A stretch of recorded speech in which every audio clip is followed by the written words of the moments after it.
আসসালামু আলাইকুম রহমতুল্লাহি ওবরকাতুহ। সম্মানিত দর্শক, বাংলাদেশের আলোচিত রাজনীতিবিদ জনাব লুৎফুজ্জামান বাবর, সাবেক স্বরাষ্ট্রমন্ত্রী, অতি সম্প্রতি তিনি স্বরাষ্ট্র মন্ত্রণালয়ে গিয়েছেন এবং এই মন্ত্রণালয়ের দায়িত্বে নিযুক্ত যে ব্যক্তি জেনারেল জাহাঙ্গীর, তার সঙ্গে দেখা করেছেন। তাদের এই বৈঠকটি ছিল অভূতপূর্ব এবং দৃষ্টিনন্দন। এর কারণ হলো, তিনি যে আত্মবিশ্বাস নিয়ে ঠিক অনেকটা সেই সময়টিতে জনাব বাবর যখন স্বরাষ্ট্র প্রতিমন্ত্রী ছিলেন, তার যে জলুস ছিল, তার যে হাঁটার ঢং ছিল, তার যে আত্মবিশ্বাস ছিল, ঠিক সেইভাবে তিনি সেখানে গিয়েছেন। দ্বিতীয়ত, তাকে যেভাবে অভ্যর্থনা জানানো হয়েছে, এটা বিরল। আমাদের দেশে সাধারণত বেশিরভাগ মানুষ কি হয়, ক্ষমতা পেলেই অতীতকে ভুলে যায়। তো বর্তমান যিনি স্বরাষ্ট্র উপদেষ্টা রয়েছেন, তিনি একসময় বিডিআর এর ডিজি ছিলেন এবং সঙ্গত কারণে বাবর সাহেবকে তখন স্যার বলতেন। তো এরপর বহু বছর চলে গেছে, 18 বছর চলে গেছে। বাবরের জীবনে অসংখ্য দুর্ঘটনা ঘটেছে এবং এখনো ঘটে চলছে। এবং এখনো তিনি যে খুব স্বাভাবিক অবস্থায় বা খুব সুন্দর অবস্থায় আছেন তা নয়। নানা রকম রাজনৈতিক প্রেশার, গ্রুপ, দলাদলি ইত্যাদি নানা রকম দুঃখ, কষ্ট, বেদনা তার রয়েছে। আমরা বাইরে থেকে অনেকে হয়তো মনে করি তিনি তারেক রহমান সাহেবের খুবই ঘনিষ্ঠ, কিন্তু বাস্তবে তারেক রহমান সাহেবের সঙ্গে তার কোনো যোগাযোগ নেই। আমরা অনেকে মনে করি যে তিনি বৃহত্তর ময়মনসিংহ, নেত্রকোনা, জামালপুর এই অঞ্চলের সমস্ত রাজনীতি তার নিয়ন্ত্রণে। আসলে হওয়া উচিত, কিন্তু বাস্তবতা হলো যে তার নির্বাচনী এলাকাতেই তার প্রতিপক্ষ রয়েছে। অন্যান্য এলাকায় যাওয়া তো দূরের কথা, সেখানে অনেকগুলো গ্রুপ। সে নেত্রকোনা, ময়মনসিংহ, জামালপুর প্রত্যেকটা এলাকাতেই যে কমিটিগুলো হয়েছে, পুরো কমিটির সঙ্গে বাবর সাহেবের কোনো সম্পর্ক নেই। অনেকে বলার চেষ্টা করছেন যে মিস্টার বাবর আগামীতে জামাতের হয়ে ইলেকশন করবেন বা স্বতন্ত্র ইলেকশন করবেন, যেখানে জামাতের সাপোর্ট থাকবে। বাস্তব অবস্থা কি আমরা এখন পর্যন্ত বলতে পারি না। আমরা ওনাকে দেখেছি তসবি নিয়ে ঘোরাফেরা করেন, প্রচন্ডভাবে তিনি কান্নাকাটি করেন আল্লাহর কাছে, সব জায়গাতে আল্লাহ রাসূলকে সাক্ষী মানেন। এটা মানে মানুষের এক্সট্রিম পর্যায়ে যখন মানুষ নিয়তি নির্ভর হয়, মানে দুনিয়ার কোনো আশা ভরসা যখন থাকে না, তখন মানুষ কিন্তু নিয়তি নির্ভর হয়। আর প্র্যাকটিসিং মুসলিম যারা আছে, তারা কখনোই তাদের যে আচার আচরণ, চালচলন, কথাবার্তায় আল্লাহ এবং রাসূলকে টানেন না। যারা প্র্যাকটিসিং মুসলিম ওর অন্তরে থাকে, তারা দুনিয়াতে স্বাভাবিকভাবে চালচলন করেন। তো জনাব বাবর তিনি উমরাতে যাচ্ছেন, সেগুলো তিনি সামনে চলে আসছে।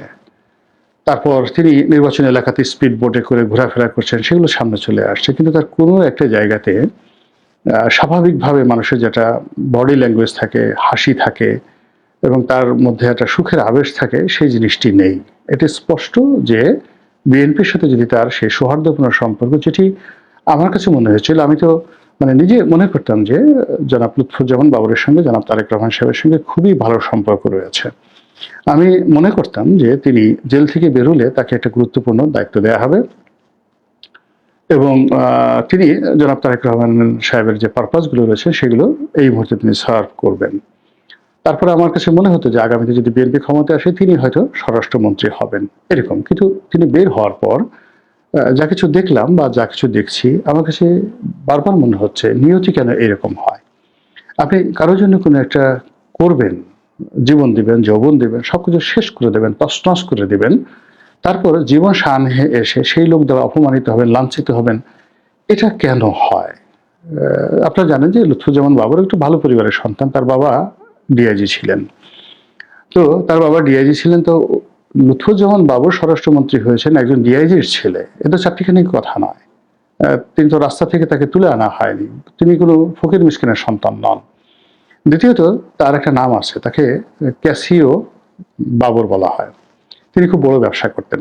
বাংলাদেশে যখন ইলেকট্রনিক্স ব্যবসা একেবারে তুঙ্গে, বাংলাদেশে যখন কোনো ইলেকট্রনিক্স কম্পোনেন্টের সংযোজন পর্যন্ত হতো না, 100% কম্পোনেন্ট চায়না থেকে, সিঙ্গাপুর থেকে আনা হতো, ঠিক ওই সময়টাতে বাংলাদেশে ক্যাসিও ব্র্যান্ডের যে সকল ইলেকট্রনিক কম্পোনেন্ট আছে, সেটা ঘড়ি বলেন, তারপর ক্যালকুলেটর বলেন, এটার একটা বিশাল মার্কেট ছিল। কতগুলো মার্কেট ছিল, আমি যেহেতু শিপিং ব্যবসার সাথে জড়িত, আমি জানি। তো ওই জায়গাতে একচেটিয়া ভাবে তিনি সেই ক্যাসিও ব্র্যান্ডের যে ইলেকট্রনিক কম্পোনেন্ট, ওটার সোল ডিস্ট্রিবিউটর অথবা সোল ইম্পোর্টার ছিলেন। আর এরকম ব্যবসা যদি কেউ বছর খানিক করে, বছর 4-5 বছর কেউ ব্যবসা করতে পারে, আসলে তার আর পরবর্তীতে কোনো কিছু করতে হয় না। তো সেই ভদ্রলোক যিনি ব্যবসা বাণিজ্য করে যাকে বলা হয় বৈধভাবে সচ্ছল ছিলেন, সবল ছিলেন। অনেকে দুষ্টামি করে বলে যে তিনি চোরাচালানি করতেন, ক্যাসিও ঘড়ি যাকে বলা হয় এগুলো চোরাচালানি করে এয়ারপোর্ট থেকে আনতেন। এসব ডাহা মিথ্যা কথা। এগুলো যারা ব্যবসা বাণিজ্যের সাথে জড়িত, মানে চোরাচালানি ইজ ডিফারেন্ট একটা বিষয়। এর সঙ্গে এই যারা চোরাচালানি করে তারা ব্যবসা করে না, আর যারা ব্যবসা করে তারা চোরাচালানি করে না। তো উনি আমদানি করতেন, ওইটার সোল ডিস্ট্রিবিউটর ছিলেন এবং সেই ব্যবসা বাণিজ্য করতেন। এটাই উনি কটা কনসাইনমেন্ট এনেছেন, এটা কাস্টমসে এখনো আছে। কয়টা কনসাইনমেন্ট কত টাকায় বিক্রি করেছেন, কত টাকা ট্যাক্স দিয়েছেন, সবই আছেন। তো সেই মানুষটি রাজনীতিতে আসছে। তো রাজনীতিতে আসার পরে দেখেন তার নির্বাচনী এলাকায় তার জনপ্রিয়তাটা কোন পর্যায়ে, যে তিনি 2018 সনে দলের মনোনয়ন চেয়েছিলেন কিন্তু মনোনয়ন পাননি। ওখানে তিনি স্বতন্ত্র দাঁড়িয়েছিলেন এবং এত বিরূপ অবস্থার মধ্যে, যেখানে আমাদের মতো প্রার্থী জামানত বাজেয়াপ্ত হয়ে গেছে, সেখানে তিনি মাত্র কত 600-700 ভোটের ব্যবধানে কিন্তু পরাজিত হয়েছিলেন 2018 সনে। তো তিনি জেলখানাতে, তার ব্যবসা নাই, বাণিজ্য নাই, ফাঁসির আসামি। তো সেখানে তার নির্বাচনী এলাকার লোকজন কিন্তু তাকে ভোট দিয়েছিল। তো এরকম একজন মানুষ যিনি কিনা এই যে দুর্ভোগ দুর্দশার মধ্যে পড়েছেন, এই 21 আগস্টের গ্রেনেড হামলা, 10 ট্রাক অস্ত্র মামলা। আচ্ছা বলুন তো, এই 10 ট্রাক অস্ত্র মামলার সাথে ওনার কি ব্যক্তিগত সম্পর্ক থাকতে পারে? বা মতিউর রহমান নিজামীর কি ব্যক্তিগত সম্পর্ক থাকতে পারে শিল্পমন্ত্রী হিসেবে? It was a political decision or it was a military decision. এটা ওন করতে হবে, মিলিটারিকে ওন করতে হবে এবং রাষ্ট্রকে ওন করতে হবে। কিন্তু আমরা যে কাজটা করি, যখনই বিপদে পড়ি অমনি একজনের উপর দায় চাপিয়ে দিয়ে তার জীবনটা তছনছ করে দিই। তো সেই দিক থেকে তার জীবন যৌবনের মানে এই 18টি বছর তিনি জেলে কাটিয়েলেন এবং এই পুরো সময়টা তিনি মানসিকভাবে অসুস্থ হবেন, এটাই স্বাভাবিক, এতে কোনো সন্দেহ নেই। বিকজ জেলে 18 বছর থাকা মুখের কথা নয়, এবং ফাঁসির আসামি, ফাঁসির ছেলে থাকা। তো সেখান থেকে তিনি বের হয়ে এসছেন। আসার পরে এই সমাজ আমরা তাকে গ্রহণ করতে পারছি না।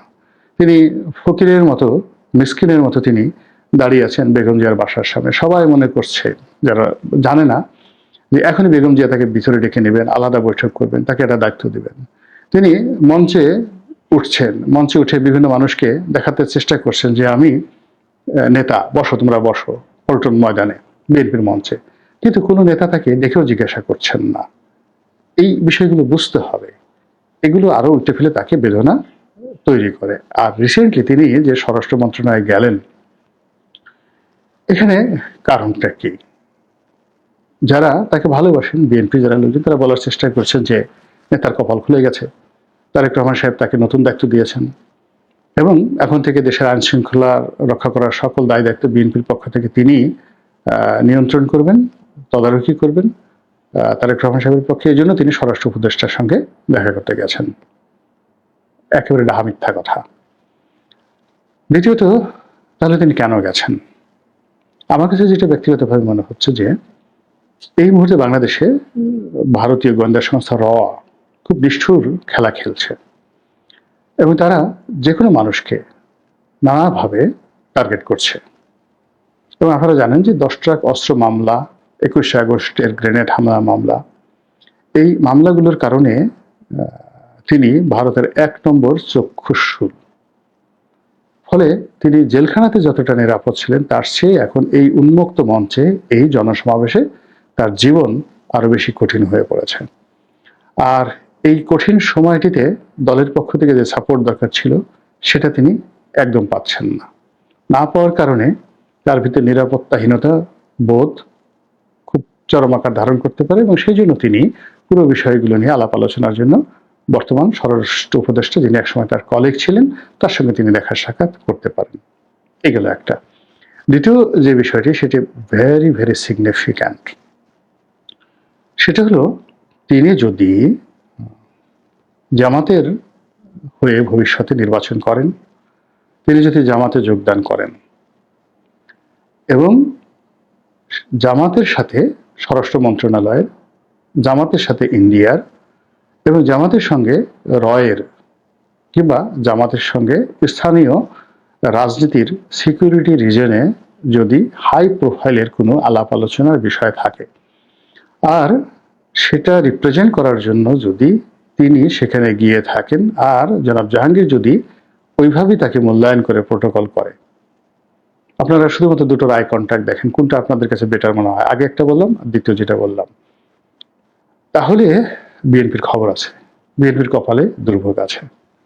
আমি তার ভিতরে যে আত্মবিশ্বাস দেখেছি এবং যেভাবে তিনি ক্রস লেগ করে পায়ের উপর পা তুলে ওখানে বসেছিলেন এবং মিডিয়া তাকে যেভাবে আকর্ষণ করছিল, এবং যিনি সবসময় মিডিয়াতে কথা বলতে পছন্দ করেন, তিনি পুরো বিষয়টি চেপে গিয়ে অনেকটা জামায়াতি কায়দায় তিনি সেখান থেকে যেভাবে তড়িঘড়ি করে বিদায় নিয়েছেন, তার মধ্যে বিএনপির জন্য কতটা সুসংবাদ আছে, দুঃসংবাদ আছে, রাজনীতির জন্য কতটা দুঃসংবাদ সুসংবাদ আসছে, এটা যারা মূল্যায়ন করতে পারবেন তারা মূল্যায়ন করতে থাকুন। আসসালামু আলাইকুম রহমতুল্লাহি ওয়া বারাকাতুহু।